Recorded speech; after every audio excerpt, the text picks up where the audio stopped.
Decidedly, Yeah. decidedly. Yeah, eventually He it'll was drop. one step ahead of you, bro. Dude. Okay. You ready, Carlos? Yeah, flip whenever you're ready. All right, guys. Here we go. All right. Pre-show is over with. Three, That was a long one. 3, 2, and 1. You're live. Hey, welcome everyone. Finally to the Sketch Zone podcast where giving up is not an option. Yes. Nope. Welcome to episode 189. I am Carlos, and this week we're going to be talking to some old friends. Not old like they need a walker, old like we hang out together whenever we can, kind of old friends type of thing. Yeah. We go way back, just a couple of years. Yeah. So I don't hey, need a walker. everyone, welcome the guys from Edensky Studios. We have Greg Lawson and Joe Vonderlinde. What's going on, guys? Glad to be here again and talk to you and kind of catch up and let you know what's been going on with us. Yeah. Very excited. Oh yeah. Thank you Welcome so back, much guys. for having us on the show. Oh, of course. It's always a pleasure to catch back up with folks. And before we get too deep into it, let's welcome Charlie B. Williams III. Yo, Nation, I'm back. Streaming it up. Support tonight for our good host, Carlos. Let's get into it. Yes, let's see. Hey, Landon. Hey, Elizabeth. Ooh, look. The chat is Never give working on the screen. All right, everyone's still awake. So let's see. Let's real quick go and do the fun prompt because we just didn't do it. I mean, we have two people did it. So Charlie, I guess I'm going to share my screen. Yeah. Yes, you are. One of these days we're gonna get it right. Mm-hmm. Okay, let's see. Gotta love these fun prompts. They're fun when they work. All right, there we go. Everyone, last week we did Falcon Leprechaun. And the funny thing is, we were pretty excited about I it. was so excited for this one. But life happens, Mhm. and we only had a couple. People like, It was such a complicated creature. They're like, I don't know. Yeah. So let's take a look. Hey, Bradley. So we had Cartoon Gabe. Ew. This is really cool. He has what's his name? I can't remember right now. Why? He's an Australian. Cartoon Gabe added me on Instagram this week. I was trying to figure out who this was. Yeah. But I figured it was somebody from Sketch Zone. Lowry, Graham Lowry. Mm-hmm. He's got the Graham Lowry techniques here, which I'm a big fan of. So, Yeah. good job, Gabe. And this dude, I might be the number one person that has done these the most weeks. But I think Joey Wall might be a runner up because this dude's just piling them in, and he's getting better and better. Wow. And better. I love the texture and the lighting. Yeah. That's amazing. Wow. Right? Yeah. It looks like it's on like this weird paper too. I think. Yeah. What did he use? Procreate. Oh, okay. Okay, yeah, Procreate's great. Boom. Yeah. So there you go. Nice and brief. I apologize for not doing it. So much is happening right now. But I have 35 days to do this one. More on that later. Hey guys, pick a couple categories.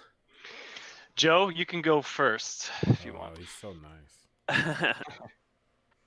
Let's I can check. pick something better than Just let me whichever one of these we can do: adjective, animal, character, action, style, location. I'll put a little check mark, and then we hit prompt me, and then we get a random drawing. All right. Well, let's Subject. do Let's do animal. I just pick one. There you go. Mhm. Unless Greg, do you want to pick one too, or we can Yeah. let Joe do both. All right. You know what? Yeah, I did it last time, so I'll give Joe the honors of picking the second one, just All because. right. Well, let's do lion because I'm right next to the lion habitat here in Henderson. That's not how Nevada. it works, Joe. No. Yeah, So- pick another category, No, Joe. no, pick You another don't get to category. pick what it is. don't- You don't have that type of power.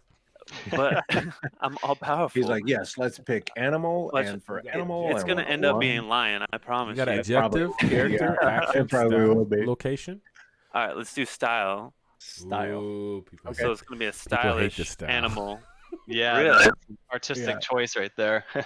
Man, I'm taking away all their power now. Wow, Joe. There you are. I only picked 2, right?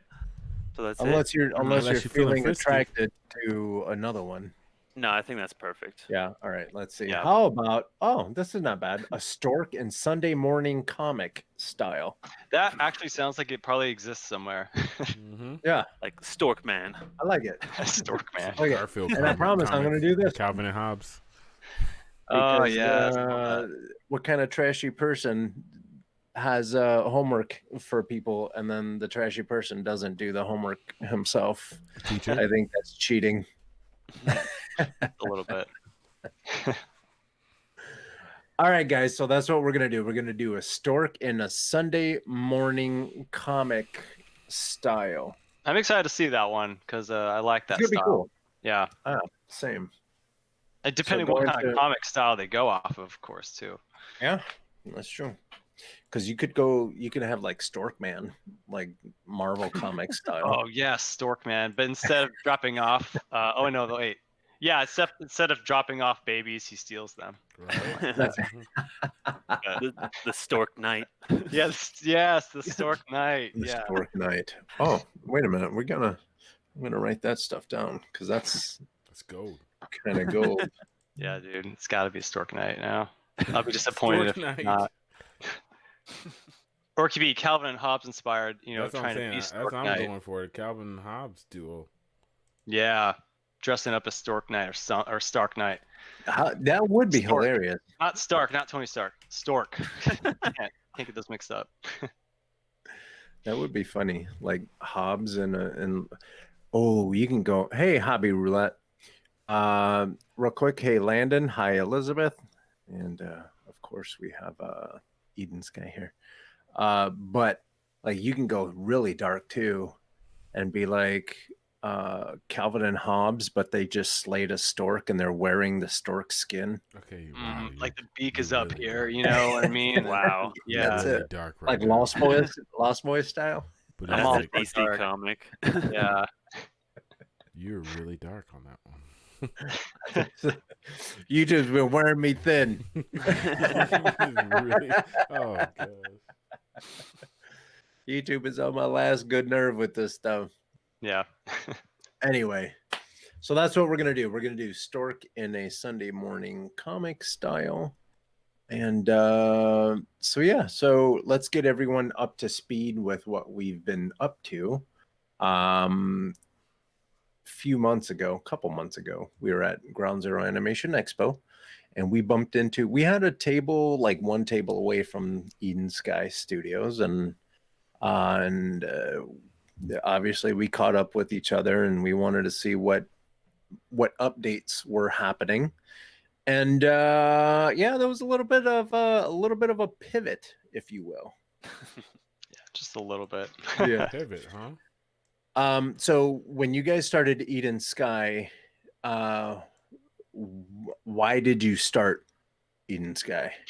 Yeah, so as a lot of other companies and studios, especially like indie studios, I feel like a certain project or something kind of kicks off something a lot larger, making it more formal and official. And when we did The Land Below, like the first original animated short film, that was just with a friend and I. She animated the whole thing. We had a composer from England kind of do that. And I had one hell of a time after that. And this was, I think, in 2016, and we released it on YouTube in 2017. So just to kind of catch people up, after that, we wanted to kind of revitalize and make it an animated TV series, kind of like in a pitch format.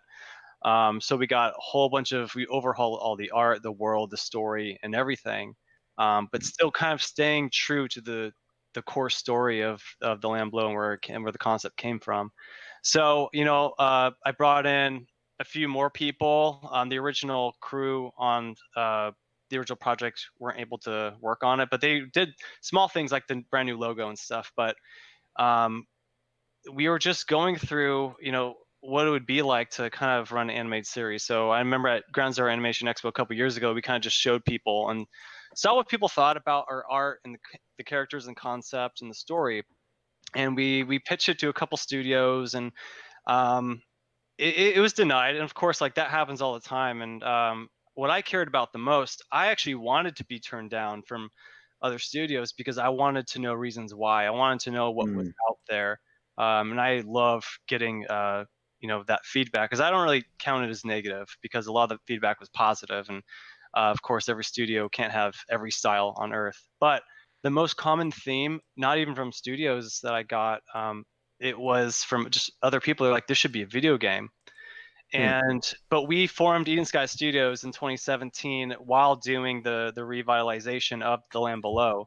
And we wanted to make it a more grounded company. And so I had Joe come in as just kind of a co-founder and do a lot of the financial stuff and help me with the business end. Nice. But of course, Joe has a really profound passion in development and game design, 3D, all that stuff. And I'm more of like on the creative, like producing, directing end. So we kind of worked together greatly on that. And then we just kind of, Joe came to me. Joe can explain this, but we pretty much, he came to me with an idea for a game, and that it just won me over. And I'm like, I think it was a sign that we should just not do animated television concept stuff and just maybe make a game, because it's more challenging, and I love challenge. And I think I grew up playing games, so I wasn't really objected to that at all. But I mean, Joe, if you want to go over kind of how you just kind of came up with the concept and how we just kind of made that strategic pivot to video games. Yeah, man. I mean, like I said, basically or like Greg said, basically he was doing a. I'm like, they are for real, like operating as one. He's like, whoa, because get out of my We're head. basically the same person. No, he was working on this animation, The Land Below, for quite a while, and then we revamped it. I got a little bit involved in that, and when we got the feedback basically saying, hey, why don't you make this a video game? Why don't you do this? We started thinking about that and took the criticism very seriously. I happened to be at a bar one day, all great ideas happen at a bar, and started. And Joe wasn't even drinking. I don't drink. I've never drank before. So it was very odd for me to be at a bar, but basically, just making conversation with people, really loud. You really can't like talk about too much. So I'm like, what am I going to talk about? Let's talk about some dogs, because I love dogs. Everyone loves dogs. Let's do that. I'm asking people about their dogs. I'm like, hey, what's your dog like? What type of breed do you have? What other dogs have you had in the past? Everyone loves it. Everyone loves talking about their own breeds and everything, their ideal dog. So no one was like, all right, you weirdo. I mean, I get that a lot too, but when it I don't comes to have dogs, get away from me. some people are cat people. I figure most We don't talk people are about that. dog people. Yeah, let's not mention that word. Yeah, but we get to talking, and I'm sitting there, and I zone out. I go in the zone, and I'm like, what do people love for like hundreds of thousands of years? Like what is never going to go out of style? Dogs. What we're talking about right now. Yeah. I'm like, what if we made a video game about dogs? And I started, like, my mind's racing and stuff, and I'm like, well, I played Sonic Adventure 2 Battle on the GameCube way long ago, and they have like this secret chow world that you basically raise like your chows with. I don't know if you guys ever played that game, but man, I got addicted to that as a kid. And it's just like raising your little chow, racing with it, breeding them, creating like little hybrid chows and all kinds of greatness. So I'm like, man, what if we did this, but with dogs, and like with an art style that's, fun to look at? And Greg, basically, he was on board, but he was like, you know what? Like, let's do a proof of concept. Let's do a demo. Let's make sure that we're legit. Let's make sure that we can present it at Ground Zeroes, at GZA, just to let everyone know, like, hey, we can actually do this. And so that's what we set out to do. And at Ground Zero, that's what we showed off. And a lot of people tried it, gave us their feedback, and we were happy with that. That's exciting. Because I agree That's with crazy. Elizabeth. Elizabeth said, "I love when people bring animation or artistic mindset to a video game." Mm-hmm. Yeah. Again, so many talking topics are going on in my head right now. Yeah. I wanted to go back to the importance of Greg. You knowing, you started a company and you knew that you needed help on the business end of things, and you reached out to Joe. Yeah. What was it about Joe that made you want to have him be a part of the team? Well, He works for free. Yeah, pretty much. Actually, Joe has been kind of our investor. One of the greatest things he's done for us was putting in his own money, and that helps us pay for outsourcing artists and stuff for proof of concept, because we want to give every artist a chance and pay them what they deserve and stuff. And Joe made sure that everyone was taken care of, and we want to be as true as we can and implement a lot of these principles and practices early on, so we have good habits later on.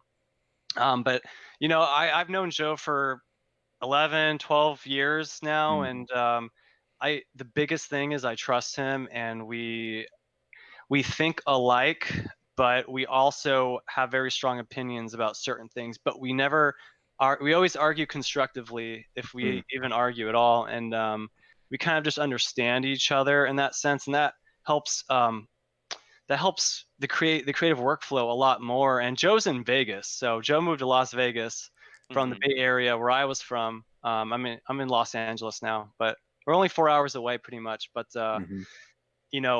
when we got in a room together working on the demo, that was something we've never done before, because Edensky has always been an online studio, an online platform, and we made everything online, just using programs like Slack and Google Hangouts, especially, just kind of screen sharing work and everything. And but when we worked in person, that was probably the first time in over probably 10 years that we actually got to really work on something creatively, because Joe and I used to be in a musical group when we were in high school. So we did stuff, but we never would have thought we would have been working in video games or anything creative.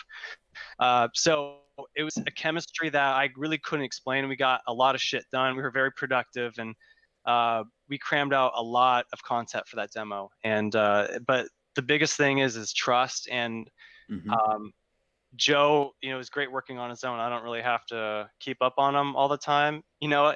Just as running your own business, it's great to keep tabs on people, but you also have to have that sense of trust to allow them to do everything to their best ability. And that's why I chose him, because I love his style and how he works. So I won't have to go out of my way to be that person to micromanage or anything, because I don't want to be that person. And I study culture a lot in the workplace, and I try to implement those things later on too. That's the long answer. And Joe, what's your background in? So it's a little all over the place. When I was in high school, I did a lot of 3D modeling. I used 3ds Max. I did a little bit of Maya. Lately, I've been using Blender. So I did that. Blender 2.8. Yeah. But basically, I won a couple awards in high school, and I stopped doing it for quite a while. But in junior college, I did a little bit of animation. And then I was like, you know what? Like, I need to get out of the Bay Area. Like, some stuff happened in personal life, and I was like, I'm gonna go to Las Vegas and live with my grandparents. And I went here twice if that trouble was murder. I'm gonna blink like 3 times. I don't know what that means, but I am dark right now. I know, man. Carlos, you can't talk anymore. I'm done.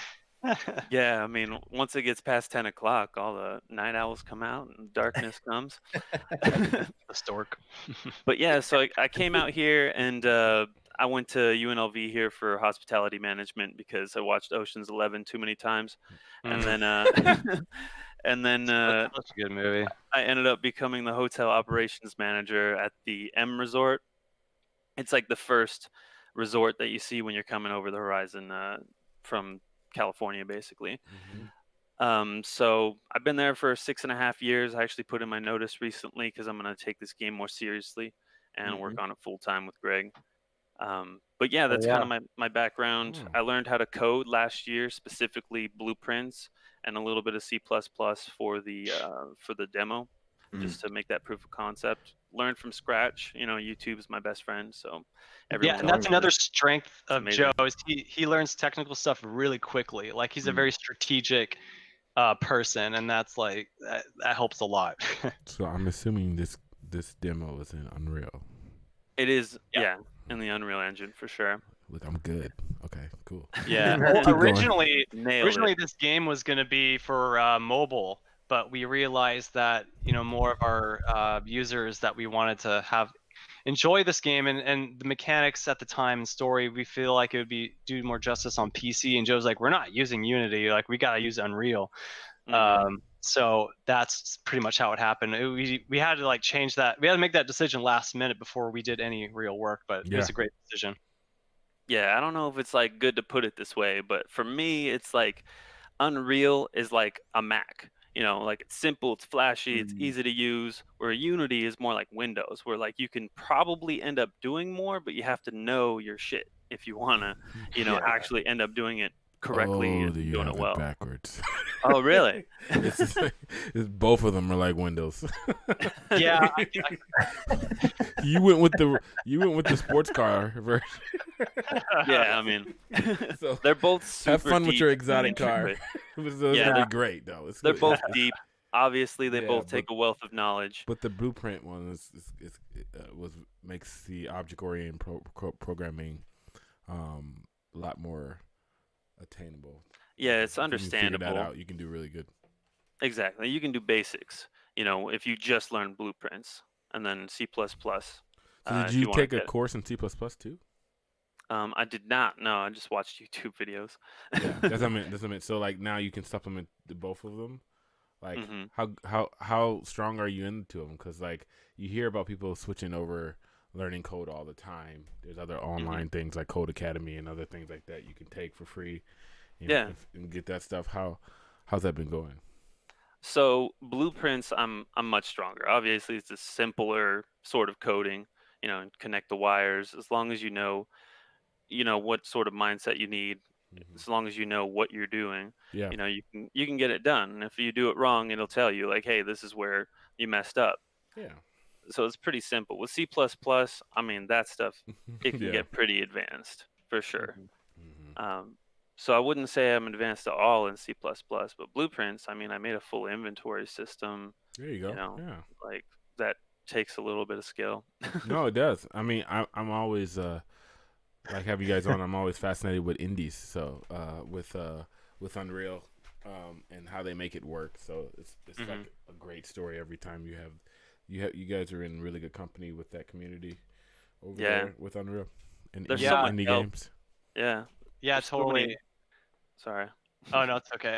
Like I'm not really a technical person, but watching Joe do it, I kind of understand from afar. And from time to time, I'll even look up just videos and stuff on just what we're actually working on at the time, so I can kind of understand and communicate that with Joe. Because my job is, being the director and producing a lot of this stuff. Is I kind of want to know what everyone is doing, and I just want to understand to a certain extent. Because I'm in no way an animator or anything, and I do design on different platforms, but not for 3D and stuff. And it's just fascinating. But I'm just not wired that way. Like I just can't. That's totally his thing. Awesome. Anyone can do it. I mean, it just takes time and effort to learn. Exactly, time. There's a the fact that you learn a lot off of YouTube. So number one, that's why I live on YouTube. Yeah, it's a testament. Yeah, there's and one of the cool things about different industries that I know I want to be a part of is this exact situation where you're an independent game developer and you're trying to learn whatever, and there's the community is there to help. Yeah. Mm-hmm. And that's like a pro tip for anyone that's trying to get into whatever industry they're trying to do, because you'll see certain things like, I'm only assuming that, say, Wall Street is like this. Everyone is super stingy with information and they're just out for themselves, whereas it seems like the YouTube community is very helpful. And all the subsections are included, right? And being able to be, you're an artist at heart. The cool thing is you understand the creative part of it, but then you're jumping into YouTube and you're building a damn game. Right. Yeah. That's bananas.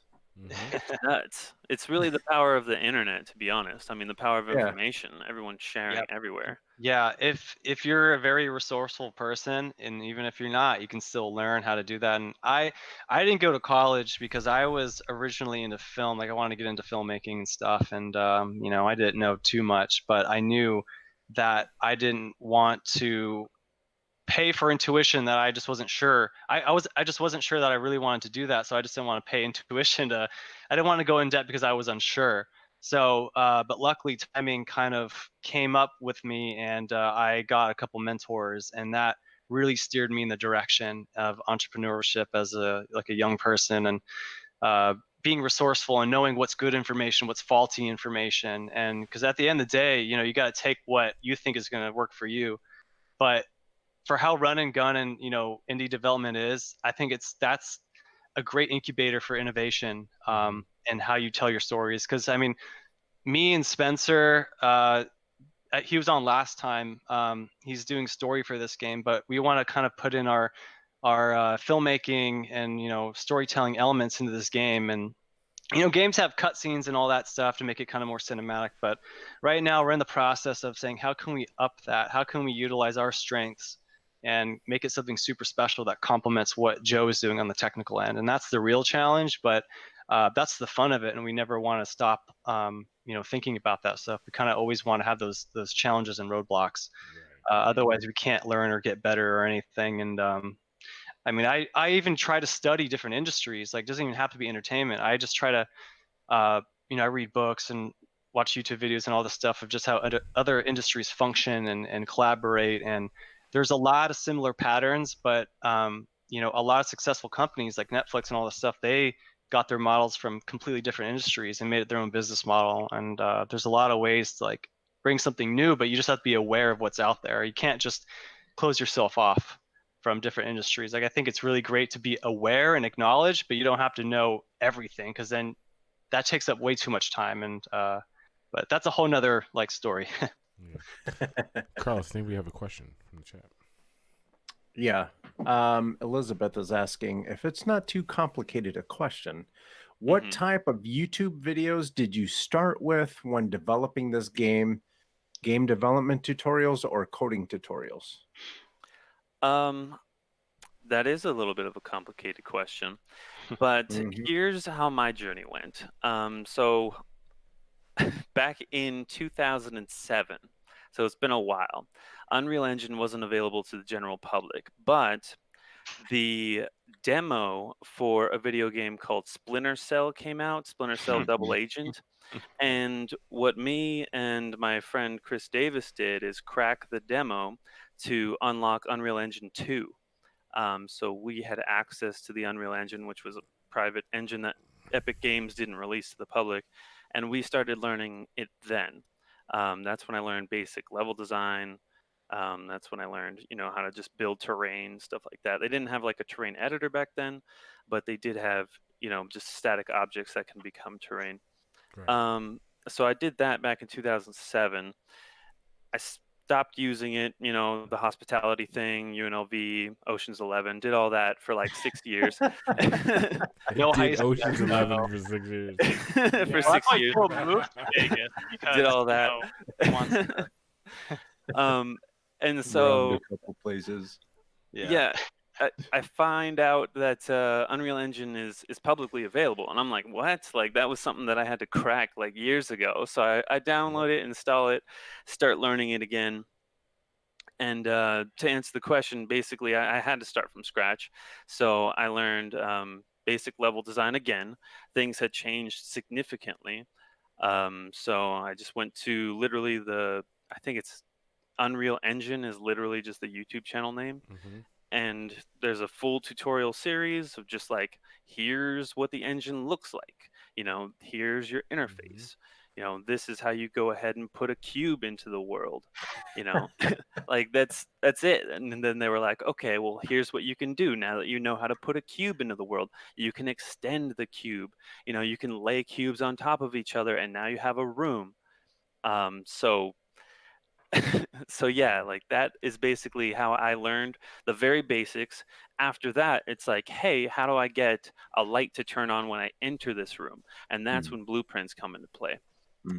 So you'll add, you'll create a blueprint, you'll start some coding on that blueprint object, or you'll add some code on it. So whenever you're within the vicinity of this invisible sphere, the light will go ahead and turn on. Whenever you exit the vicinity of the sphere, the light will go ahead and turn off. That's the basics of coding. And everything just kind of gets stacked on top of that for everything that you interact with.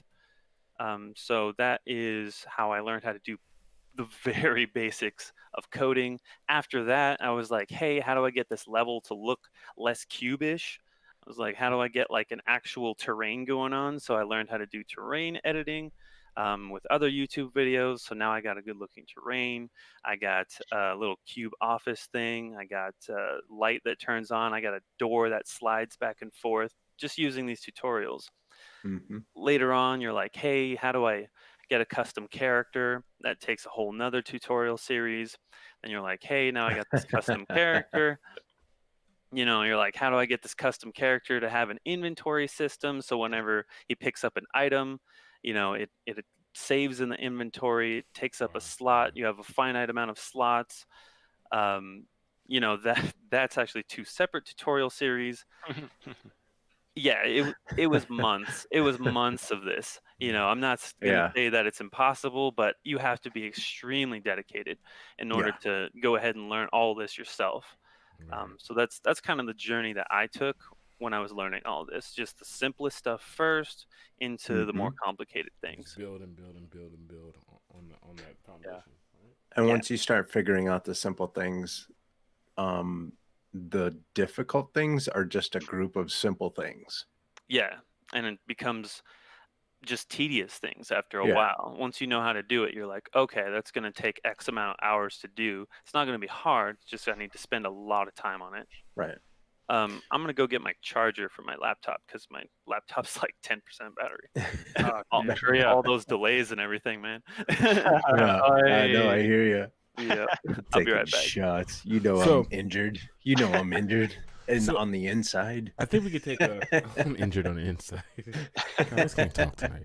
No, I think one of the things we could do here for everybody who's listening tonight, especially when speaking about game development, indie development in general, is to give I guess you can give us a high level elevator pitch of the actual game or the demo state there is, to give everybody a really good rounded picture of what that is, and then ultimate goal as you move toward vertical slice of your game now that you've gone and done some so user testing and whatnot at ground zero and stuff like that.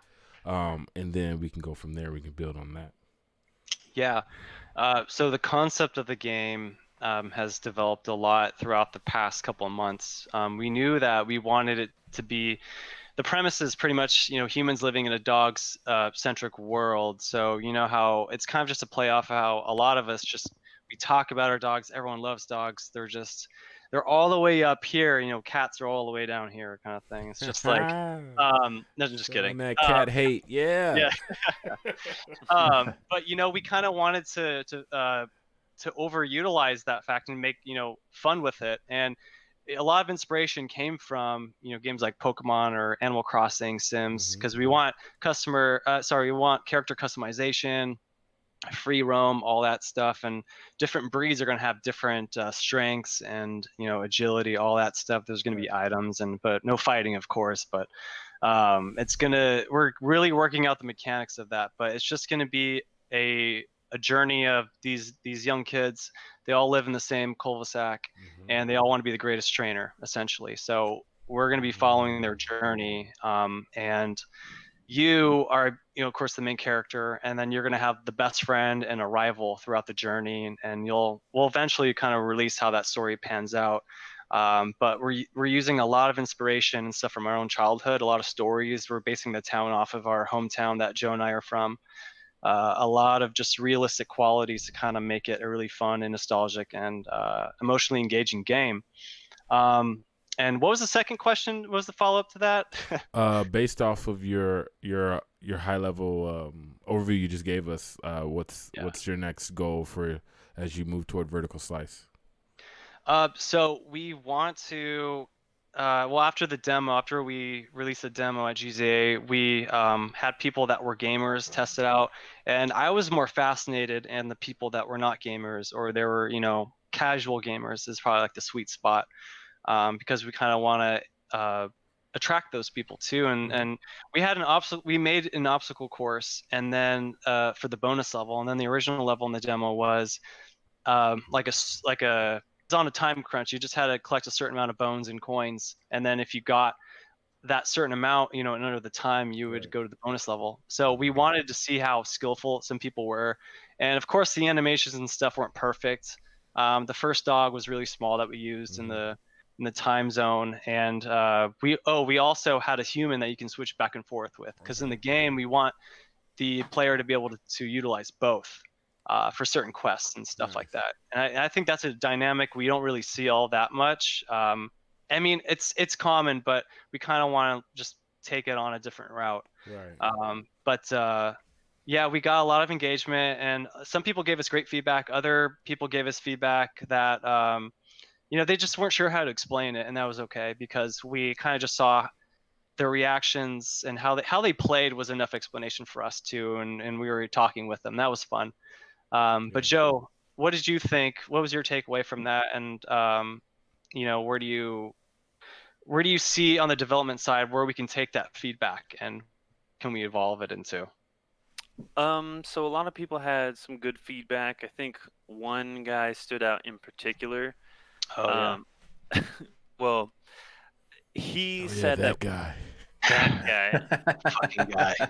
I know. Sorry. You always get that Keep one guy. You always get one guy. Is his name Landon? Or Dave Atsy? Or Dave? I don't know if they were there at GZA. Landon was. I don't know if Landon played. He'll have to let us know in the chat. Dave Atsy's over in Australia playing with turtles. It's okay.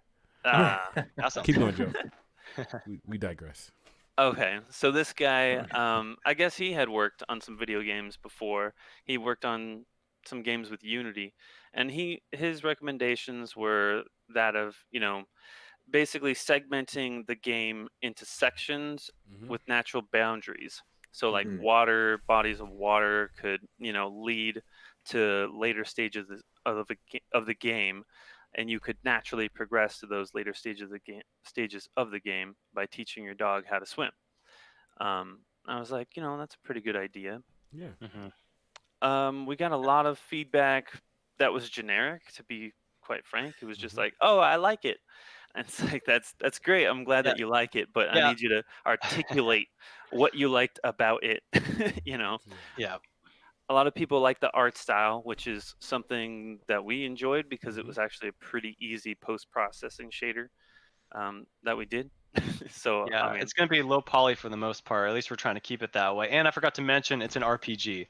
If that helps. Okay, cool. Thank you. Sorry, an RPG. I really should have said that earlier, but yeah. And what's the art style? So it's basically Amazing. it's basically Wind Waker. It's cell shaded. Okay, cool. Yeah, that's Mhm. great. No, I love the play on like the nod to Pokemon and like the RPG aspects of you guys' game. Only because I can think of like a bunch of different play on dogs and stuff like that you can do, like, you know, anything from like having dog shows. You said you already had an obstacle course as like a bonus level and stuff like that. Doing more In the stuff like demo. that Yeah, in the demo. there's gonna be a lot of mini games and stuff too. Traveling the local pounds and like finding new dogs. Like, you Trying to can just do a rescue bunch them. of stuff. Rescue I mean, just mission, go ahead and yeah. just like keep nodding to those other Monster Hunter and all those other games and stuff like that, and just, like, and then just twist it into for dogs. It'd be great. Exactly. Dude, yeah. We have a lot of we have so many good That one like was for free. ideas. Yeah. You be careful with that feedback Charlie gives you. He'd be like, first, now you need to get them some FIFA uniforms, and then yeah, there's gonna be a lot of content. We want to kind of sell the game in expansions, but as seasons. So the game's going to begin in the season of summer, and it's going to go. The next expansion will be autumn, winter, and then spring. But with that, you get to play the game in progression. It doesn't really matter like where you really start, but the world is going to be, obviously look like autumn. You're going to have autumn apparel, all that stuff. Themed. Introduce a husky in the winter. Yeah. No. Yeah. Well, or at the all-you-can-eat buffet. Yeah. Yeah. There's a lot. There's going to be, elite breeds and basic breeds that you get to start out with, of course, and you get to unlock certain ones. And we talked about just fantasy elements. So whether that's, just certain lore in the game, there might be legendary dog breeds that are completely made up, but I think that just gives more expansion to the world, and we think that stuff's really fun. And even apparel and everything, like dogs can have booties, so they'll get more traction on ice maps, and like wherever your journey is, or if you're doing like mini games are just going to be ways to boost up your stats and all that too. But the main journey, the main story, like a lot of that stuff is going to play in there, and feeding your dog. But we also want to give off a lot of good I guess just good ethic in training, a real dog. I mean, the dogs are in the story are going to be rescued. Because I recently just rescued a dog too, and it's just a very rewarding feeling. And there's a huge issue right now, and that's what we want our game to kind of solve. And is just awareness and people to acknowledge that it's a real issue. So we partnered with 2 local animal shelters, no-kill animal shelters, one in Burbank and then the other in Las Vegas. And we're gonna, after our crowdfunding campaign, which we'll talk about in a bit, we're going to donate 10% of our proceeds to them. Nice. Because a lot of my friends are very loving, carrying animal. They're animal lovers, and one of them, is a professional dog trainer, and I learned a lot through that too. And they're very like majestic creatures, but I think making a game that kind of celebrates that is going to be incredible. But we're going to be shooting out a whole bunch of concept art eventually here. We're getting some characters designed. I wish I could show something, but talking about it I think helps just the most and everything. But it's going to be a very engaging game, and I'll have to save the rest for maybe like when we come back on when the game's more and stuff too. But I mean, if you're having trouble like describing it, you can just show us some stuff, so it'll be good. Yeah. Behind the scenes. Yeah. Just kidding. Exactly.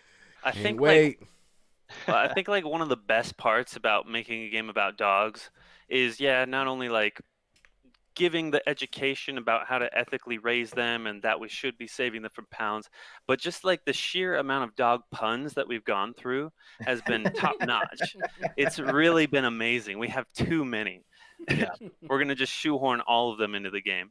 Yeah, especially like movie titles like Jurassic Park and Paws, like Jaws, and like we want to make fun movie posters on like details, like there's a movie theater outside and like now playing like Paws or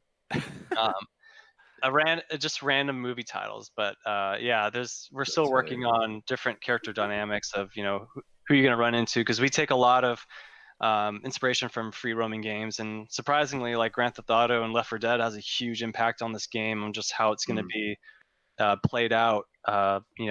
level wise and interaction and the reality, like feeding your animal and yourself. And I mean, even the new Zelda, like you can cook and feed for yourself. Like I love that aspect, but we do also want to tailor this game towards like the younger generation too, and as well as like people our age, because I'm pretty sure we want to hit that nostalgic factor as well. Yeah.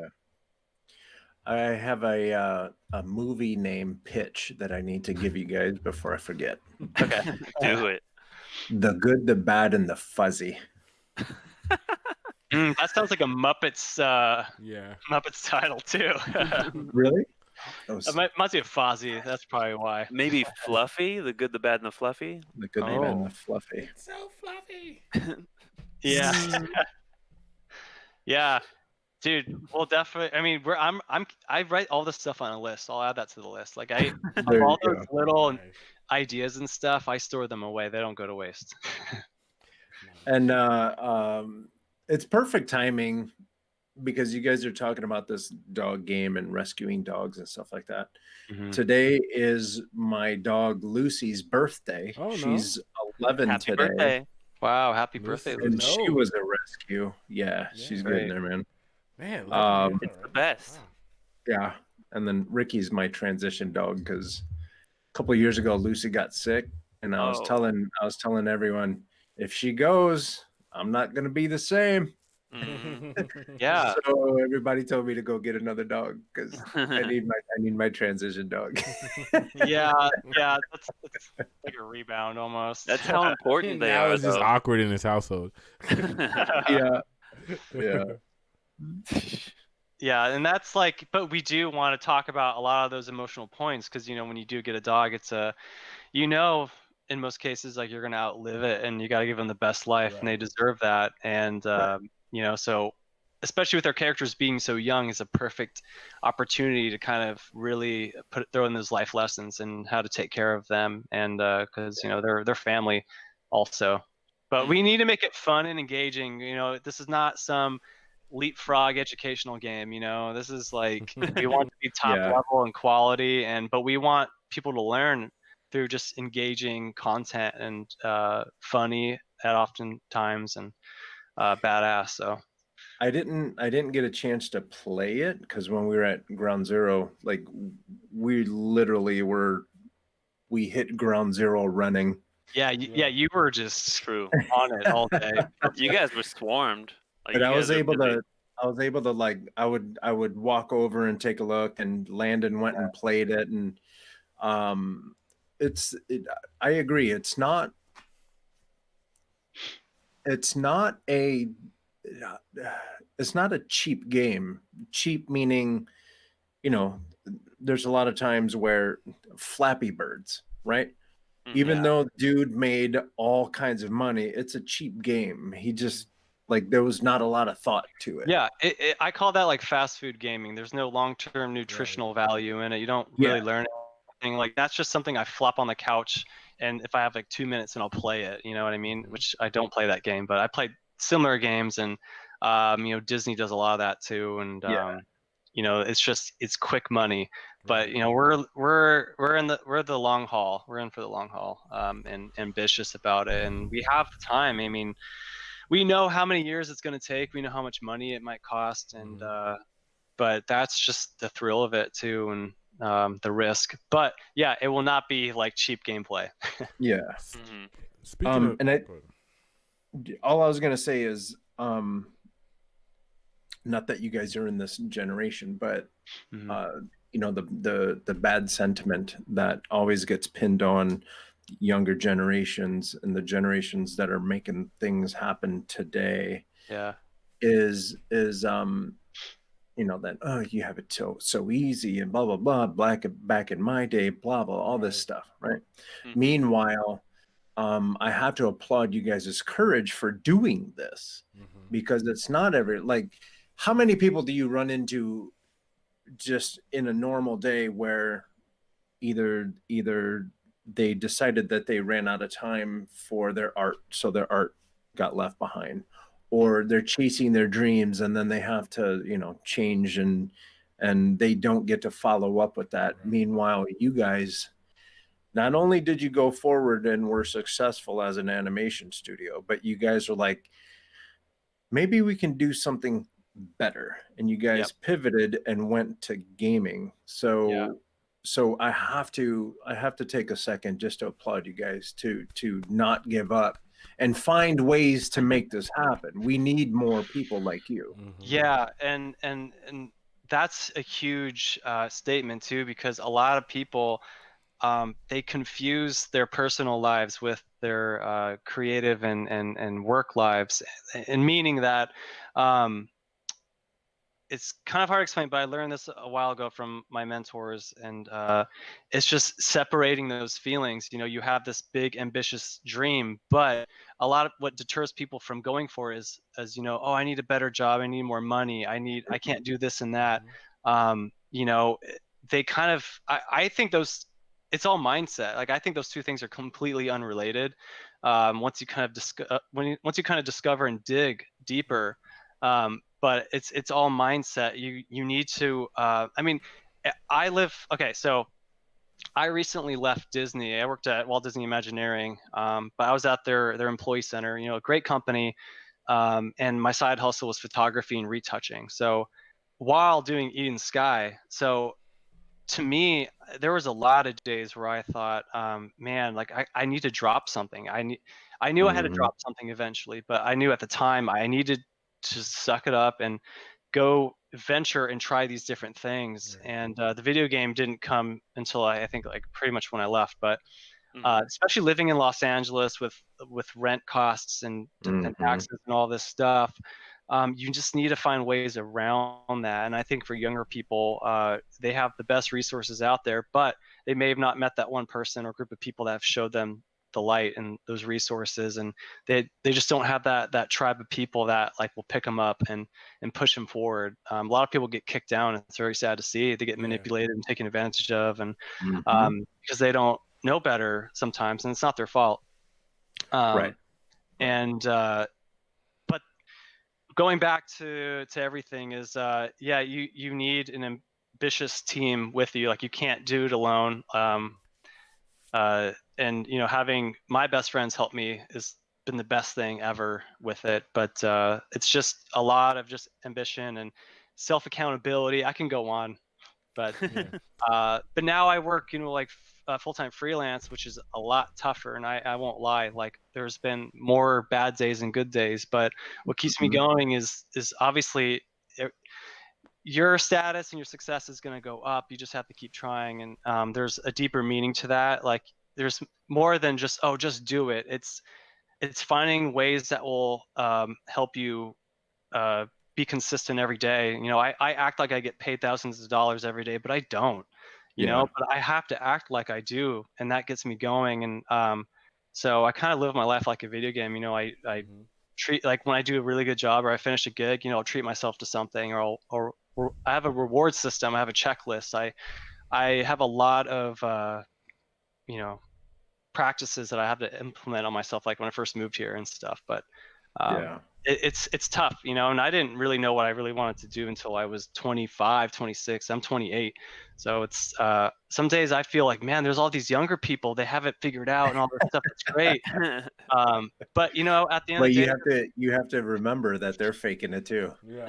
And a lot of them are, and that's the facade that social media unfortunately has sometimes too. And I'll see influencers or whatever, but talk about nonsense sometimes. But you know, that's just the world we live in, and you just have to block that out and just kind of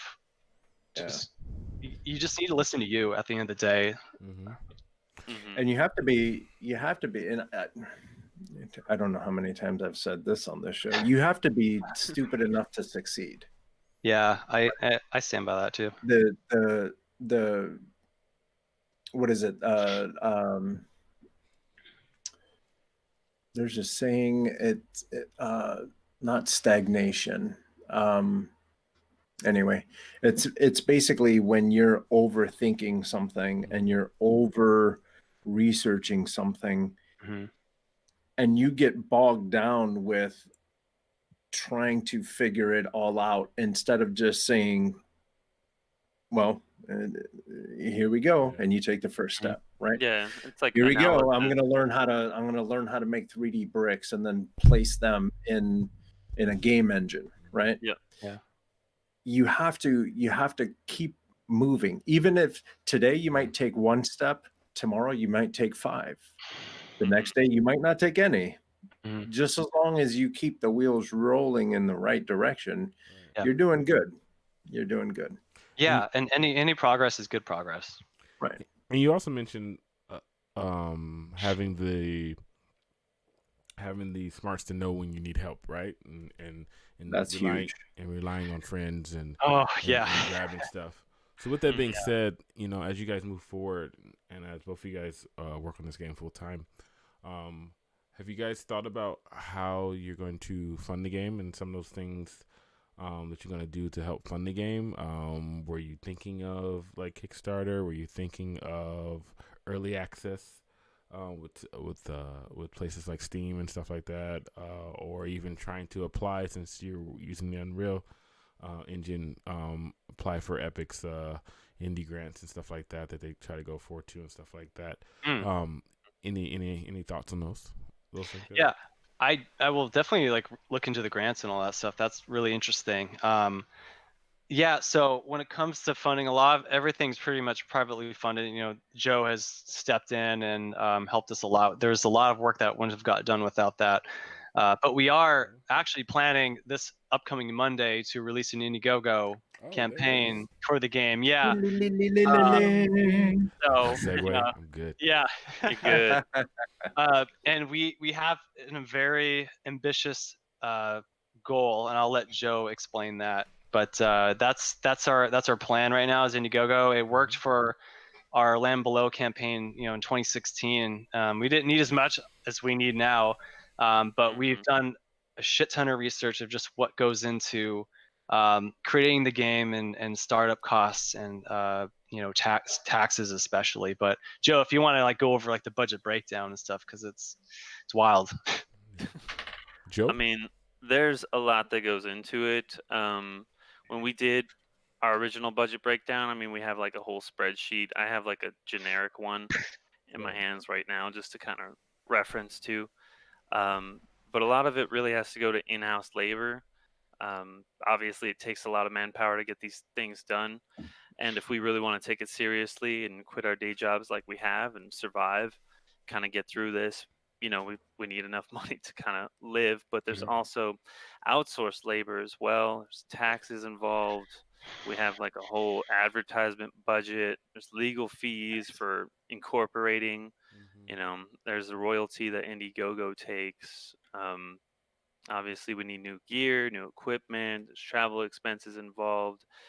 If you total everything up, plus the donation that we're planning on giving as well, our goal, ends up being quite substantial. Ends up being $275,000 is what we're going for. We do have some stretch goals in case we get above that, including additional donations to some more dog shelters as well. But really, in order to get this game fully developed within 2 years, because that 275,000 would be for the entire 2 years. We wouldn't do one and then the next year do another one. It would last for the entire 2 years. It would end up being a lot to be associated with all those costs that I just mentioned, as well as getting the studio up off the ground, since we are still a startup, even though it's been a studio since 2017, 2016, really. Yeah.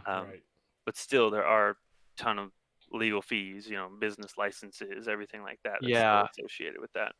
Completely. And another thing too is I had to do a lot of research on, just kind of think about, is leaving enough padding for unforeseen costs. Now this is mistakes, this is revisions, all this stuff, and this is what a lot of people don't think about. And when I tell people this number, like, they're blown away and all this stuff. But like when you really do the research and you crunch the numbers and you look at every resource you can, it totally makes sense for it to be that much. And yeah, there are some people who are amazingly talented who could probably get it done for a fraction of the cost, but it just won't be how we would make it, and that's the Right. difference.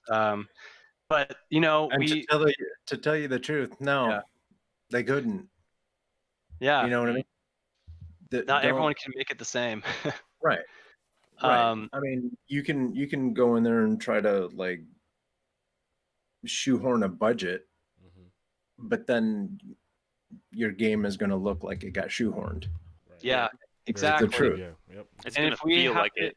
yeah, and if we have to extend it a year, like so be it. I mean, I'm totally aware of just pushing deadlines and all that stuff. Like it's gonna happen. It's Yeah. gonna happen. So, but we did set up a very careful financial tier of, say, if we don't make it, which is also a reality. You know, we set up like 8 individual financial tiers, you know, as low as 20,000, and then goes up to like, well, if we make 50 to 75, this is what we would use it for. So everything is transparent for our backers to see. Right.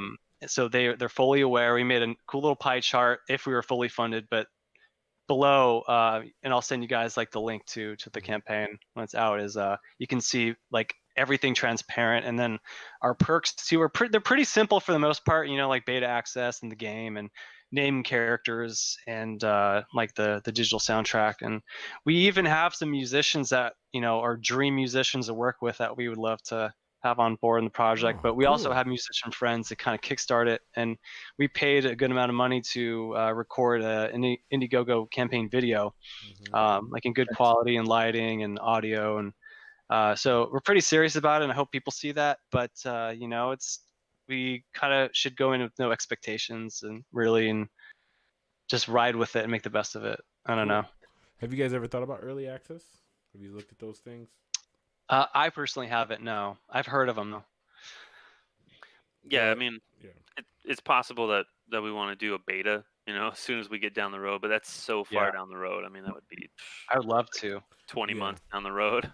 Yeah, they do things. They do it on Steam still, and they Epic on their store slowly start doing it, but Epic Game Store is kind of a new thing. So, but you know, like developers now do it now where like they get the general public to help test your game. You get your game to a certain point, and then it keeps rolling into the proverbial early access.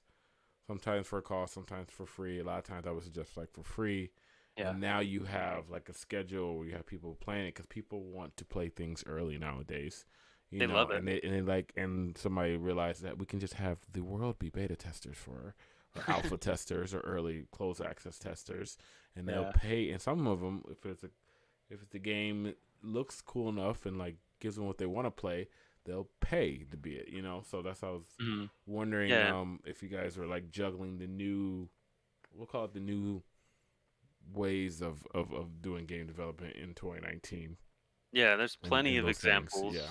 Plenty of examples that I've seen on Steam do that. DayZ is like the first one that comes to mind.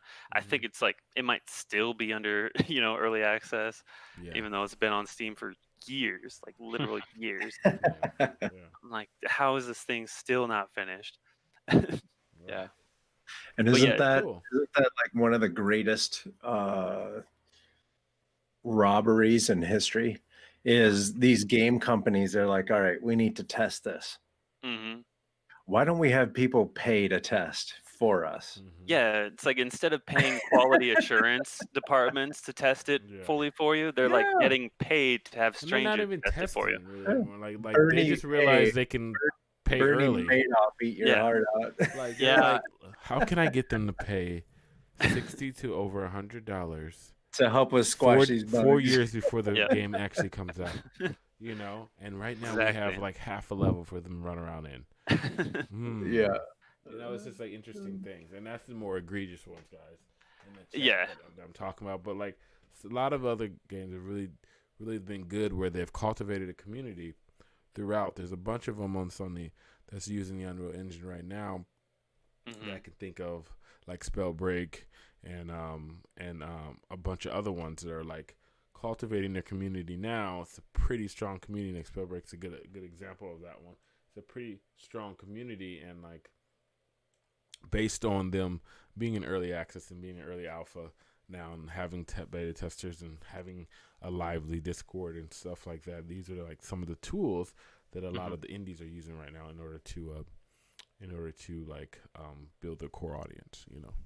Yeah, and one thing that I've always loved, even while doing the animated film stuff and television content, was just getting the community involved in the process somehow, whether that's just kind of showing our process, being transparent with them, and allowing, you know, suggestions. And if they stick, like that'd be a great like open collaborative platform to use. And for our campaign, we are gonna have a Discord to kind of get some buzz going, and as well as Twitter. We started a Twitter. We haven't posted anything yet. That's something I haven't used personally. Yeah. I only use Instagram. Even Facebook, I haven't really been too fond of. But I know Instagram's very strong still for that. Yeah, Instagram's been interesting too, and it's interesting how it's kind of evolved into now. Yeah. Only because there's some of the, especially, and maybe this is more for mobile, but like I see it just like how Facebook in general has like tweaked their algorithm in terms of like how they show you things they want you to buy or sell or whatever. And there's been a lot of like mobile games that I find myself I've downloaded, even if I've downloaded it for like, you know, half a second or whatever. Like there's been so many suggestions on my Instagram feed of like cool looking games that end up being cool games. So I'm like, oh, that's kind of cool. Let's hit install now, you know? And like it's so powerful. Like, and like just think about how that can work for like upcoming things and things like that. You know, it's just interesting. Yeah, So, yeah, it's it's a great platform to take advantage of that too. And in a way, you know, Instagram, I don't know, I haven't done too much research on how they kind of pull their information and data to kind of like make that stuff happen. But I feel like the audience kind of manipulates their the algorithm and all that stuff to try to make things their own. Like, you know, Instagram TV, I feel like it was just a byproduct because people wanted longer stories and everything. And but they're like, no, let's not direct it to YouTube. Let's just put on Instagram TV. So I feel like that's somewhat of an audience built platform, which is awesome. And sometimes the ads, it's just like, oh, they're fucking listening to me, you know, like I always see these ads that are targeted to You know, like, now that you say that, what was it? I think it was last week, as a matter of fact. Yeah. Last week, we were joking around about Listerine. And then after the show, I went to post the fun prompt, which, if you logged in late, the fun prompt is a stork in a Sunday morning comic style. But no. And I go to post the fun prompt, and I got some ads on Instagram for Listerine. Yo. Did you buy some? Yes. You're like, you know what? I do need that. Yeah. Like, damn it. Okay. What are you trying to say? I just smelled my microphone. I do need some Listerine. Ooh. Yeah, totally. I'm pretty sure there's going to be something that we talked about. That's going to be on my phone, but whatever. I've accepted it now. I can't escape it, really. Right. They're always listening. Yeah. But we are going to, you know, kind of throw out our IndieGoGo campaign on Instagram, Facebook, and all that. And, you know, I did do a lot of research on just, you know, marketing, the best marketing methods for it and everything. And I'm not the best to do that, I admit. But there's just, you know, because you can get a whole bunch of emails and do email blasts and everything. But our team is so small and everyone has a lot of stuff going on in their personal lives. And so we're doing the best that we can. And I know it's going to be a huge learning lesson, and we'll take what we get from it. The duration is going to be about 45 days. Yeah. But, you know, and I think we can change that only once if we decide to extend. But I know a lot of the time, a lot of people like love seeing projects get past 100% because they want people to really succeed. And there's so many tips out there, but it really just depends like what you think is right for yours. So I just had to like shut that off eventually and kind of just go with our gut. Right. When you're doing research like that, like you guys are, Coach Carlos is, you know, giving you guys mad props again. I like what you guys are doing. You guys go out, research, and then you filter all the information that you just gleaned off of some randoms, because you don't know who the hell's out there and given like, for as helpful as YouTube is, YouTube is crazy. It's basically anonymous, you know? Yeah, there's a lot of crazy folks out there. So Yeah, and there's a lot of websites to where you can, pay money for these people to run campaigns for your crowdfunding campaign specifically. Like that's their Yeah. niche. But I didn't want to do that because, I wanted to learn it myself. And Yeah. it wouldn't be us And either, it wouldn't feel like how the game's going to feel. Right. exactly Right. what he said. Yep. Right. That's why. Good way to put it.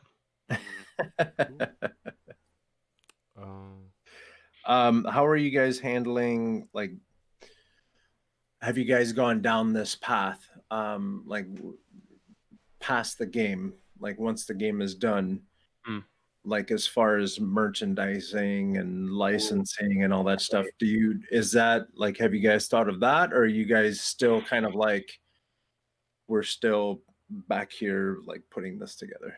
Yeah, I don't know about Joe. I don't think we really talked about this, so I'm curious on your thoughts. But I would love to see merchandise. Like I personally love merchandise, and I know it could, be a good cash flow and everything. But like with the game sales, depending on how it does all that stuff, it's a byproduct, and we want to make sure that first and foremost we have fun and stay true to the actual product that we're perfecting. I mean, it's never going to be perfect, but Yeah. that's what makes it perfect, essentially. Yeah. But yeah, merchandising I'm very excited about. I love the creative stages like that. I mean, just a small example, we've been developing the game and going through this campaign, and I'm not the type of person to like really do this, but it's been my focus for so long. And we have weekly team meetings, and I'm just like, I just want to work on the damn story already.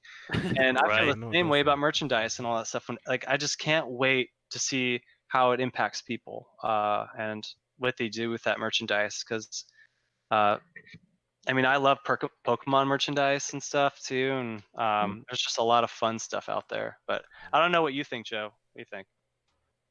During our weekly meetings, I mean, I know we've like briefly mentioned it like once or twice, just saying like, oh, maybe eventually this could happen, and then that's like the end of the conversation so far. So clearly, we Yeah. haven't talked about it. We have to cut significantly at ourselves all. off at some points and get back on track. Yeah. Yeah. So Yeah. I mean, that's fine.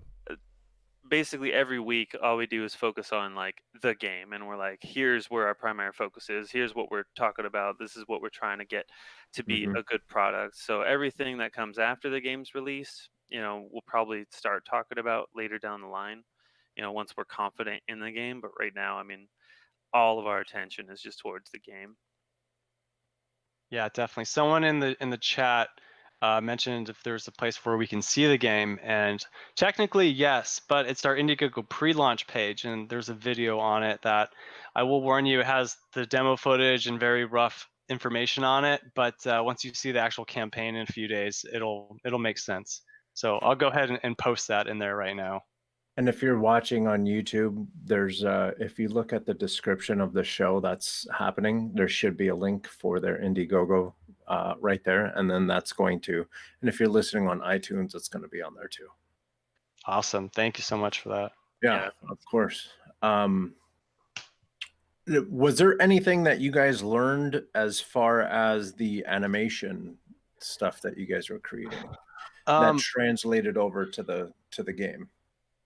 Yeah, that's a really good question actually, because when I studied animation and stuff too, there's a lot of 2D and of course 3D when it comes to filmmaking and TV.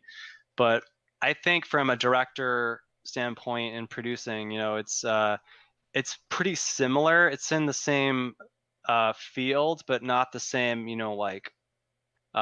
It's just not in the same court. I'll put it that way. But I know the way that you drive the story, and the mechanics is completely new to me. That's a new thing that I really had to learn and absorb from Joe and other people who have made games. Because when you write for TV and movies and stuff, it's a little like different. But when it comes to game mechanics, that's one thing that has been tricky for me, but super fun, because I feel like I have more room to create stuff, and the game can expand as much as you want it.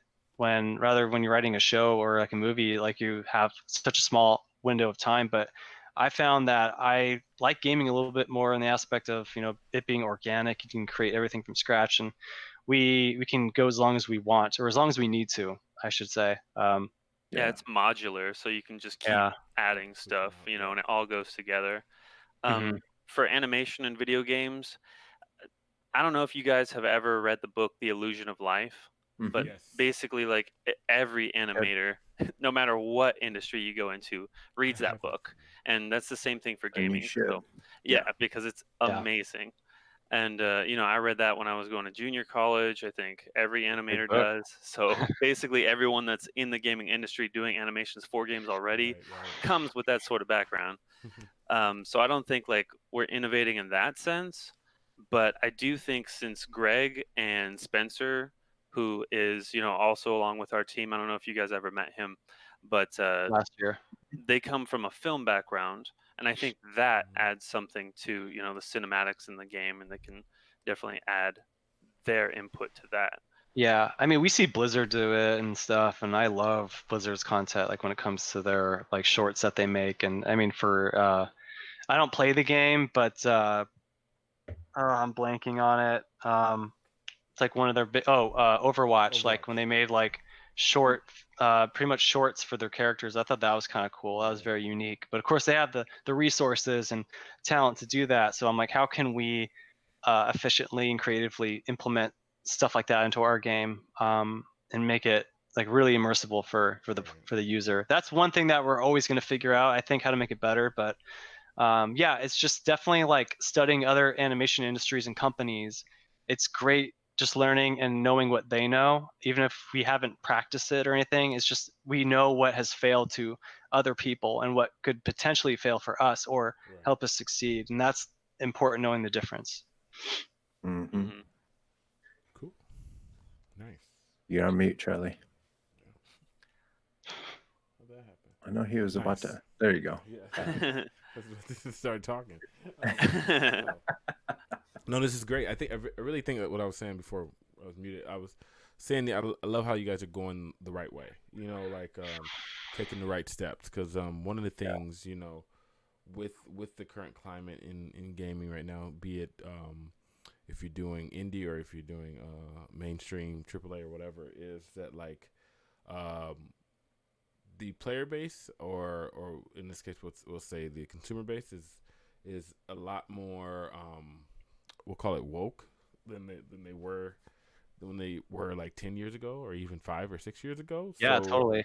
Coming out the right way and introducing your narrative the right way the first time, you know, is very, very important, especially when you get into the genre for RPGs. MMOs are like this. Massive multiplayer online games is what I'm talking about with those. Just different games like that, you know, especially games with the genre of RPG, role playing games. You know, they have to be introduced the right way. And like I think to have you guys' game aids be so unique and have the focus on dogs, but be an RPG, have the different nods to Monster Hunter and Pokemon and Digimon and all those other old school all the mons, all those old school type of like, you know, even what's the other game I'm thinking of,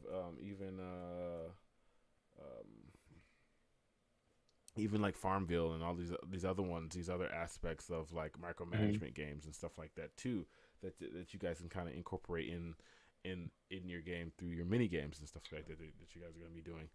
All these things of getting these things typed the right way the first time, so people can understand your game. That's kind of why I wanted you guys to give your elevator pitch in the beginning, so people can fully get an understanding of what it is, you know, and then like know what your goals are through your vertical slice, which is the first playable is what that means basically. Later on in the year or 2 years or so, once you get to that point. How many people totally on the team right now that comes and goes? Are you using solely outsourcers and you two, or is there like a core of 8 or whatever that comes and goes, freelancers? How's that work? And let's talk about that. Yeah, so right now, it's a core team of 4 people. Since I'm just kind of the lead producer and director, Joe kind of handles, as a co-founder, he kind of handles like the other side of the business, the finances, and of course the development and technical side. Spencer, he's kind of like the story person. He does a lot of the post work, whether it's editing our videos, any video content. And then Marie, she is our art director, and her background is being like a 2D artist, and she has a great eye for color and style, and even just knowing what's going on in like the world of being woke, essentially. Like she kind of knows just, like when we're making a game with custom characters, we want people to make them however they want to be. It's not just cut and dry male, female. And that's something we really want to introduce in this game, is you can make your character whoever you want to be, especially like in The Sims. And she's an avid Sims player. So that's kind of her idea to throw into the game and in the mix. To really give your character a unique spin. And yeah, these characters are going to be at a young age too, but that's kind of the age where you really explore yourself and your surroundings and your friends. And we really want there to be like moral lessons in this game, essentially, very emotional lessons. But of course, in the mechanics, we're still trying to figure out how that's going to play out. The same way in the game, but differently for people, to resonate. So that's the challenge right now. But yeah, and we usually just outsource our art, like whether it's concept design, logos, all that stuff, because we just don't have the time to do it right now. No worries. Yeah, that's great. I think we have one other question in the chat, Mr. Carlos. Oh yeah. If you're still taking questions, I'm curious as to how long the startup of yours was a one-man band. Also, when you research on other companies, did you work at those companies or just online articles? Yeah, that's a super good question, because you definitely need to ask multiple questions in that.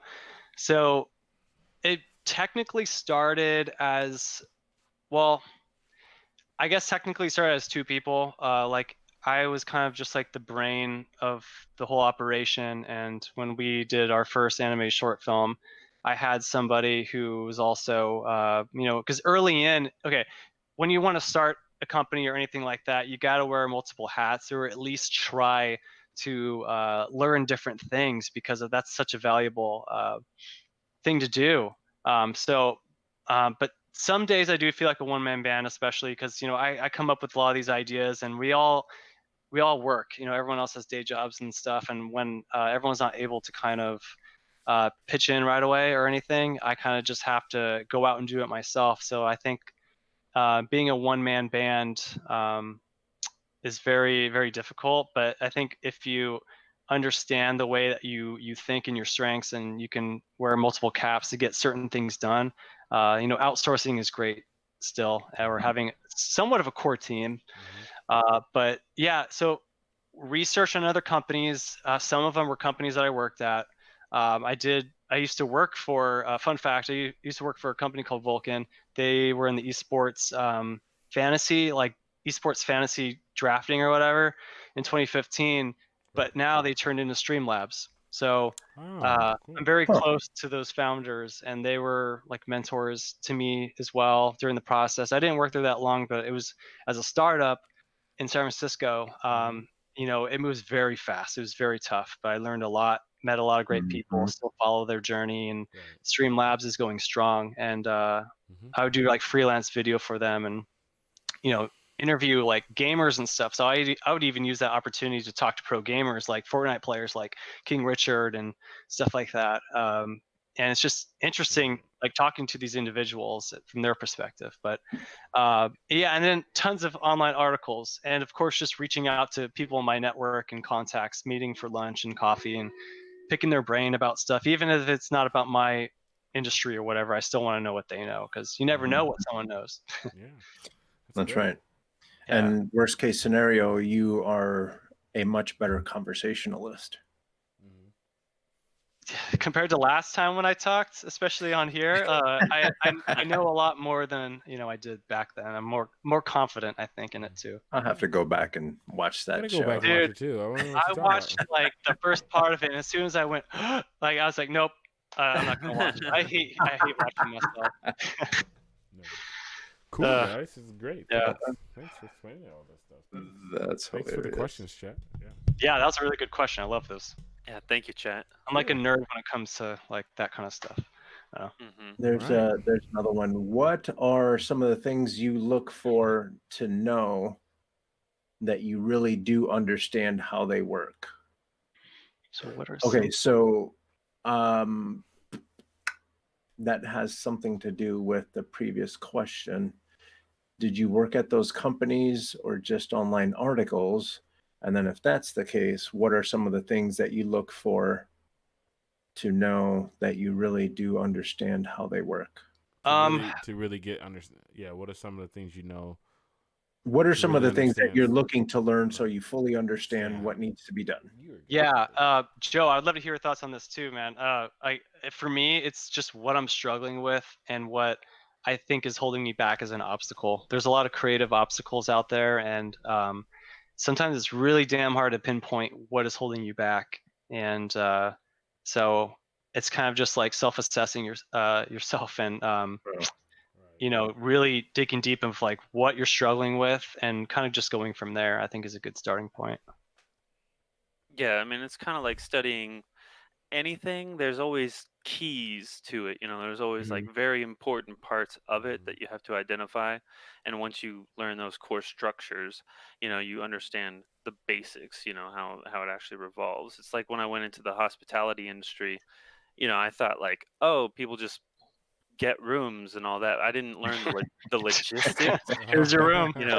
I didn't know like logistics. I didn't know all the background. I didn't even know the interactions. There's so much to it that you don't even think about.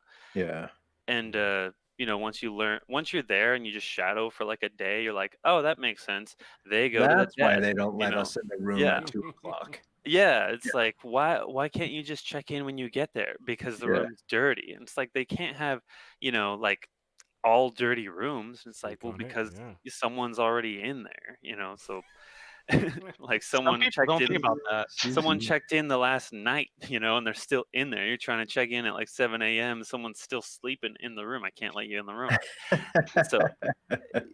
So like all the logistics of that. And once you learn those basics, there's all, the underneath that you need to learn also if you want to move into a supervisor role, manager role, everything like that. And then that's when you can really dive deep and get into like how everything works behind the scenes. Yeah, it's really a domino effect with those. Yeah, and that applies to any industry, anything that you're trying to learn.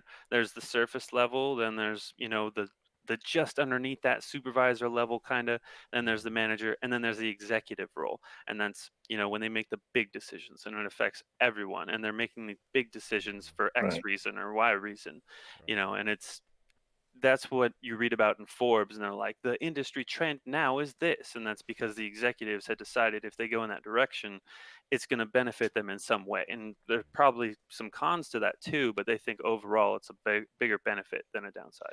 Yeah, like especially joining any industry or anything, like you won't know until you actually do it. It's one thing hearing someone else go through it and learning, like the dangers or whatever, but yeah, you won't really know until you go through it. And that's like when you feel like the most powerful is when you actually have that knowledge and stuff too. But there's a lot of, I mean, a personal favorite book of mine is Creativity Inc. by Ed Catmull, like Pixar and Walt Disney's president. Like I've listened to that book 4 times, 3 times or whatever. And I'm always learning new things. And and some of it I get to practice, but a lot of it I can't because we don't own a studio like that, or not yet. But there's a lot of books out there that kind of like teach you the how to overcome those like unforeseen obstacles, and when you're actually in it, how can you collaborate with people and have everyone be on the same page essentially.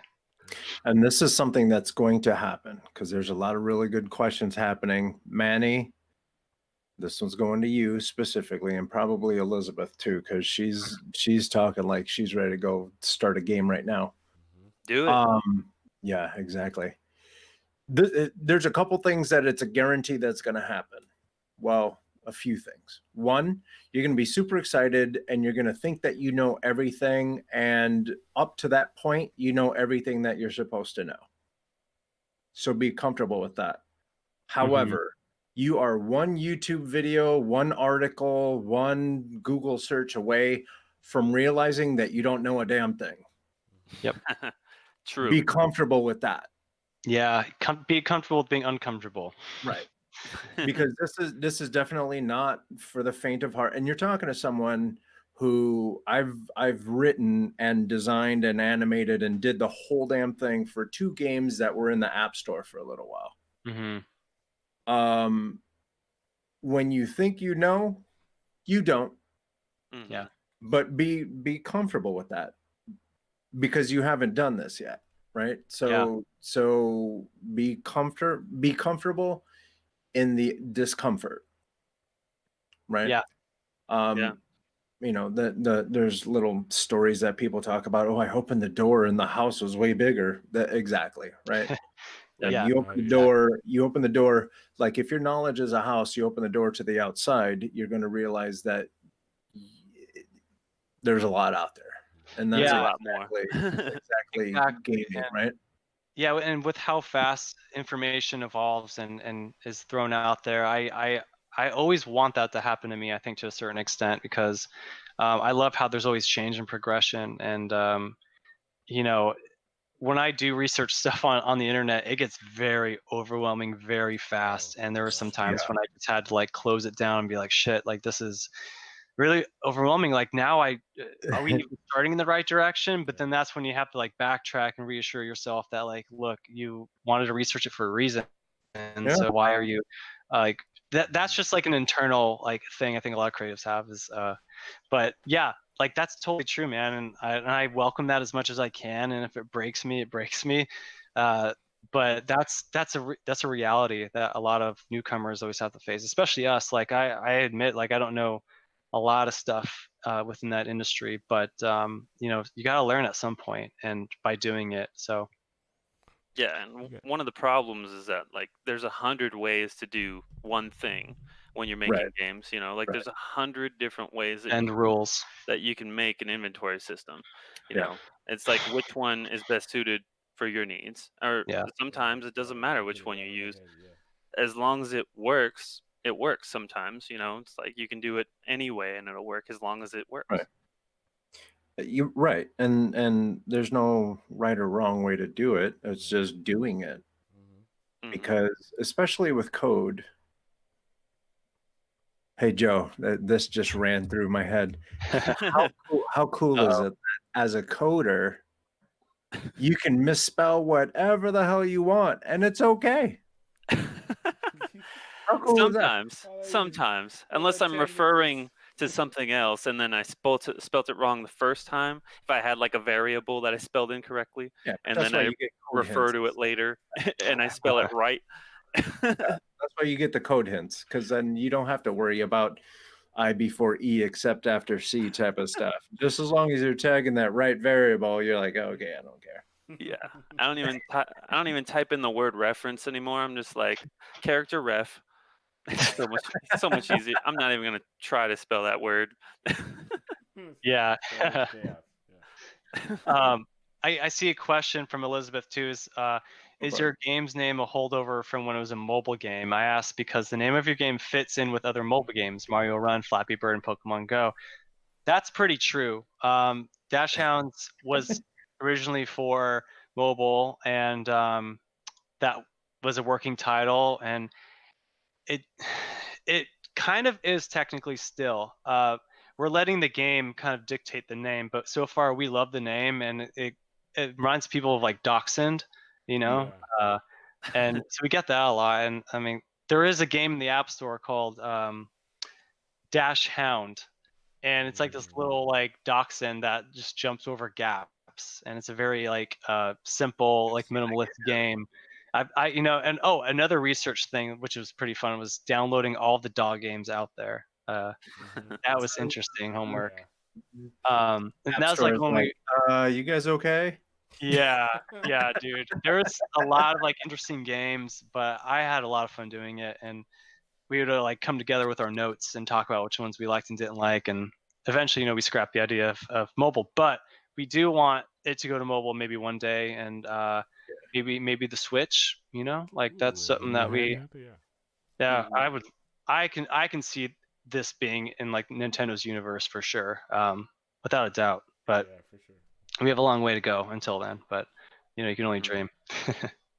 Yeah, I mean, there's like this weird horse game that's on the Switch right now, and it's like, it's not even indie level, man. Like if you Oh look my this thing god. up, It's at Target. It's like $40. it's on sale at Target for like I think it's $29.99. Still. and like the game doesn't even look finished, but they have it on a cartridge available for sale for the Switch at Target. And I'm like, okay, if this could get on the Switch, like our demo could get on the Switch, because our demo looks better than this game. At least our demo has sound effects. When your dog takes a step, it makes like a little this other one, oh my god. I looked Dude, up some reviews. and the woman looks like Terrible. Martha Stewart, just like riding a horse, and like the sound effects are so bad. Terrible. That's the vision. I don't know the game name. I mean we'll share it to you guys whenever we find it. But I think it's just one of those games that I think it was finished at the time, and the Switch is like, hey, we need content, like we just need stuff, and I wish we were at that level. That would be great exposure, but I think we'll get that chance elsewhere. But yeah, it's just crazy how some of those games just pass.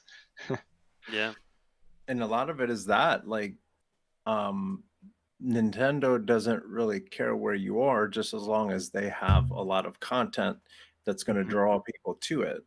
And I bet you that whoever made whatever game that was getting a lot of pressure from Nintendo, and then they're like, okay, just push it through. And that's exactly how they get it done. And you have to know people to get to that point. But I mean, the cool thing is, and I say this to everyone on my documentary team, we're starting this thing from scratch with no connections, no nothing. And you guys are crossing bridges right now that you will never have to cross again.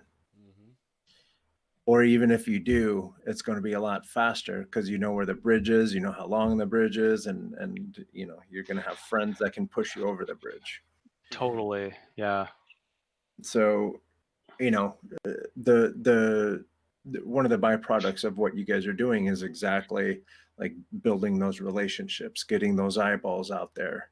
And you know, we talk about this all the time. Elizabeth is guilty of this. There's not a lot of people that have an idea and then deliver on it. Yeah. And Elizabeth, she did a short animation and she won an award for her animation. So that's amazing. A lot of people just write on paper and it never sees the light of day ever again. You know, it's even if they put it on paper. If they put it on paper, that's a step more than people generally do. Right? Yeah, and then completely. And then you see people shaking their fists. How many times have you heard this? Oh, they took my idea. Like so many times. You should have moved on it. yeah, exactly. Like yours could have been way better, you know, and that's crazy. That's like a whole nother thing. Is just, you know, when you have the idea, when is the right time to strike, and if you should, you know, take into account how many hours, how many days and years that might take, and that's really useful knowledge to know too. But yeah, I give props to anyone who's made like any type of animated short, because that stuff takes a lot of time. It's labor intensive, depending how many people work on it. But I would love to see Elizabeth's short. That'd be awesome if she could paste it on there. Yeah, Elizabeth, if you have the link right offhand, go ahead and slip it there. Otherwise, I know that it's definitely on the Discord. Yeah. Okay. Yeah. Nice. Otherwise, yeah, we'll track it down for you. Yeah, I love watching that stuff. Let's see. We are at about, we passed an hour and a half, so we're an hour 40 right now. It's crazy. Time just flies by with you guys. So fast. Yeah. It's fun. Yeah. And I have to get ready because I have a big day tomorrow, and Saturday I am leaving for a long time. Yeah, you are. Heck yeah, 1 second. Oh yeah, Elizabeth said heck yeah, 1 second. All right, so I'm just gonna keep talking until she comes back with that link. Okay. What else can we talk about? Are you guys thinking about doing Ground Zero again next year?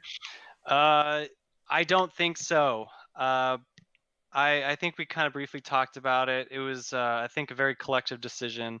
Nothing against it or anything. It was great being the only like game there and stuff, and you know, there weren't a lot of gamers there, so it was great just to experience that. But I think we're going to take that year just to kind of like really work on the game, whether we're fully funded or not. It's going to happen. And we might look into other events and stuff too down the road. Like I know there's Lightbox and stuff, but that's like there's just all these places that we thought about. But I think once we have a good product, like we really want to debut it at the right like whoever yeah, exactly, like whoever will harvest it the best, I think. And yeah. But I don't think we're going to be back next year though. But I might like come as a guest. But there's always a bunch of other ones that like you got family there now. Yeah, there's so many. You get GDC, Penny Arcade. Oh, GDC. That really quick side note, like GDC, I love if I want to learn about anything about what we're doing, like that's the YouTube channel I always look at. The guy who created Magic the Gathering, he had this amazing fucking panel, and I learned so much from it. It didn't even really have to do with the game if you really think about in the broad scheme of things. Like you can apply that to a lot of different creative projects. So that guy's a genius. For sure. Yeah. Was that Mark Rosewater? Yeah. You introduced me to like game GDC. designer. Yeah. He's an amazing guy. He just finds a problem, solves it in such a creative way, and so good. Like I never really watched an hour-long video like with my eyes glued to a screen in a long time. So that's good. Yeah, and the Diablo 2 guy, that guy was amazing too. Yeah, that's a really good game too. Cool. Yeah. Trying to track down this link. Oh, we can't post links here. No. Oh. We can get you to it, or that's what our Discord's for. Yeah, that's in there. Yeah, do me a favor, post it to Discord, and I'll post it to the chat. To the chat. Okay. Cool. Landon and or Elizabeth. Please do those guys. Do that for us, guys. Thanks. Robot shop. Cool. Yeah, and then also I'll go in the Discord too, and maybe just relay some more information about the campaign coming up, and what time we're going to launch it and all that stuff. So just throw in a little bit more information for people. Right. Yeah, totally. Why? I'm going to be on vacation technically when I launch it. So I'll probably be working a little bit trying to get that set up this weekend. All right. The link is in the chat. Awesome. Cool, guys. Well, so why don't we go ahead and wrap this one up? Wrap it up. All right. Yay. I just subscribed to Sketchstone. Just subscribe to Elizabeth's channel. Okay. So, if people want to catch up with you guys and keep up with information about the game and everything that you guys are doing, where can people find you guys? So Instagram, you can go to @Edensky Studios. Facebook, same thing, Edensky Studios. Our website, edenskystudios.com. I try to post blogs every now and then, but I know when the campaign happens, I'm going to try to do one to two updates a week, and I'm going to post on the actual campaign in the update section as well as our website. Yeah. And that's one thing that I've seen, and I've studied a lot of IndieGoGo campaigns. Like a lot of people don't give enough updates, which increases the amount of questions. So there's a lot of like FAQs that I had to think like what people would ask. But so you can look us up at those three resources, Twitter, Edensky Studios as well. We're going to try to get that kickstarted too. But the Instagram is going to be the main place to follow what we're doing, as well as the IndieGoGo and our website. Awesome. Yeah. Had a good time, guys. Yeah, same here. Thank you. I'm glad you guys. Thank you so much for coming on. It's always fun to see what you guys are up to, because so far it's been different every time. Yeah. I know, but I think right now it'll be a little bit more consistent. So no. And I'm not saying that as a dig. Yeah. I'm saying that as a congratulations. Like you guys came up with the idea to come up with an animated short. You did that. Right. You came up with an idea for a game. You're doing that. You know what I mean? Like I'm very proud of you guys, and it's thank just, you. you know, I would be You're getting so heartbroken big. if we bumped into you guys and you guys would be like, yeah, About that. yeah. Can you delete that? I work at Foot talk? Locker. No, I gave up. Wait, sorry, you broke a bit. Did you say I work at Foot Locker? Foot Locker, yeah. Oh, okay. Yeah. Out of all places. Yeah. Double down. No, because That's what I thought I heard. That's what I said. that's happened. That's happened. Like, Yeah. Oh, man. seen very talented people, and then I bump into them buying a pair of Nikes, and then I'm like, the hell are you doing? And they're like, no, I gave up on literally everything I wanted out of my life. I'm like, Wow. you're selling shoes then? Like, Yeah. that's a horrible compromise. It is, yeah. But I appreciate your guys' support and all those questions. Like those, we don't get a lot of those questions, and I think it helps us kind of discover ourselves a lot more as creatives and just how we function as a indie business. So appreciate it, guys. Always good for you guys. Yeah, thank you. We'll be back on again once we have like a lot more viable. Oh yeah, you will. We get exclusive content. Yeah, for our price. We signed our life away. Yeah. Joseph. I'm a contractor, right, man? Uh-huh. All right. Hey Charlie, if people are looking for you online, where can they find you? Yeah, looking for me. You can find me in a couple different places. Let's start off with Instagram, instagram.com/CharlieBW3. Get there. I have a bunch of different things. It's a general what I'm doing on the regular. And then if you want to follow and look at some of my work, it's carlcollective.com/CharlieBWilliams. And then if you want to get inspired, if you want to know about new art trends and all the other good stuff, pinterest.com/CharlieBW3. I'm kind of a big deal on there. Go check it out. Everything you need to know. I have a bunch of things. It's something for everybody. Check it out. Get in your life. Yeah. So then, yeah. Going with the description this time. Heyo, coconutjustice.com, Coconut Justice everywhere else. And if you don't mind, please, if you hear my voice, go to youtube.com/coconutjustice. Hit that little subscribe button. While you're on YouTube, you might as well, if you're watching this show, you see our channel. Yeah, you see it. Might as well go ahead and subscribe to this one too. Yeah, big things are happening. Let's see. Jack, yeah, sketchbookjack.com, sketchbookjack everywhere else. Oh yeah, Jack. And I'll tell you guys what happened and why Jack isn't here right now. But anyway, Sketch Zone podcast. You can find us at sketch.zone. This was episode 189. Ooh, getting close to 200. I know. We're gonna need a cowbell. Hey, Really? That's all you can think of is cowbell? Yeah, all I want. I want that. Boo, boo, boo, boo. Yeah, there you go.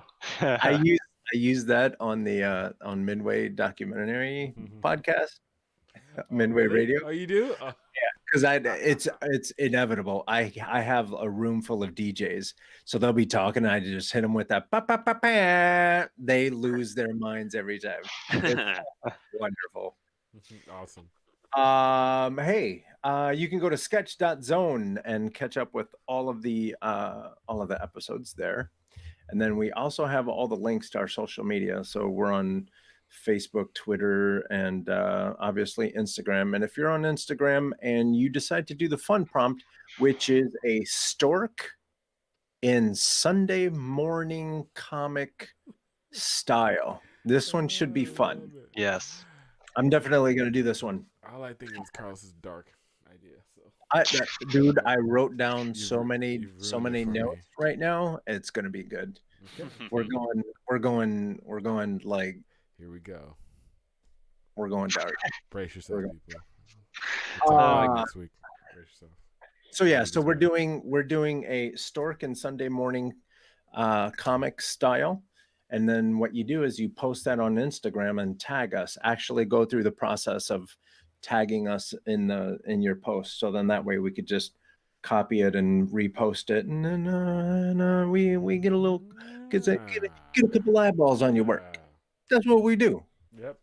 Good. That's French for get some eyeballs. And then you see that no, it's not. That's not really French. And you see what we do. We like to do this show live every Thursday night. Thursday morning. And yeah, depending on where you are. But but we like interacting with you guys. So a very big thank you to Landon and Elizabeth. You're waiting around, coming and still being on there. Yeah, thank you, Manny. Dave Atsey was there. Joey Wall, hello, good morning. Have a good Friday. Talking about morning, it's morning where Joey is. He's in England and he usually listens to us when he's getting ready to go to work. Yeah, Joey excited because that's great. Coming on at the start of the show. He saw the start of the show. Hobby Roulette. Shout out to Hobby Roulette. So there you go. Bunch of people. So if you can catch us live, please do so. If you subscribe to YouTube, hit that little bell, and every time we go live, you'll be alerted. And then you can come and ask questions, all kinds of random kind of ways. But if you can't, you can always find us at Stitcher, SoundCloud, Google Play Music, iTunes, and Spotify. And don't forget, we have a Discord channel. The link is in the show notes. And Landon, before we go, Landon may paste a link if YouTube lets him. But for now, y'all, I think we're going to go ahead and say farewell. Have a wonderful week. Thank you guys for being a part of this show, and it was great engaging with all of you. Thanks, guys. Thank you all. Samesies.